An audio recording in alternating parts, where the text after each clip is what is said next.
শ্রেণীর শিক্ষার্থী বন্ধুরা, তোমাদের অনুশীলনী 4.1 7 নংয়ে বলা আছে সরল করো 2 to the power n+4 -4 into 2 to the power n+1 by 2 to the power n+2 ভাগ 2। বন্ধুরা, এখানে 2 টু দি পাওয়ার n কে আমরা লিখতে পারি 2 to the power n, plus থাকলে গুণ আকারে লেখা যায় সূচকের ক্ষেত্রে।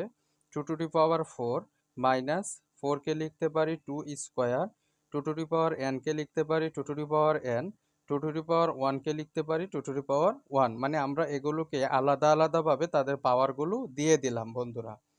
2 to the power n into 2 square ভাগ 2 টু দি পাওয়ার 1।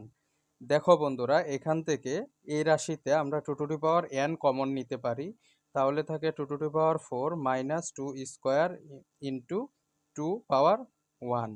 নিচে দেখো বন্ধুরা, এখানে 2 টু দি পাওয়ার n আছে, সেটা বসে যাবে। তাহলে 2 স্কয়ার ভাগ 2 to the power n, 2 to the power n 2 to the power n যদি কেটে দেয় তাহলে 2 কে 4 বার গুণ করলে হবে 16, 2 স্কয়ার করলে হবে 4 আর 2 বসে যাবে এখানে বন্ধুরা। 2 টু দি পাওয়ার 1 করলে হবে 2।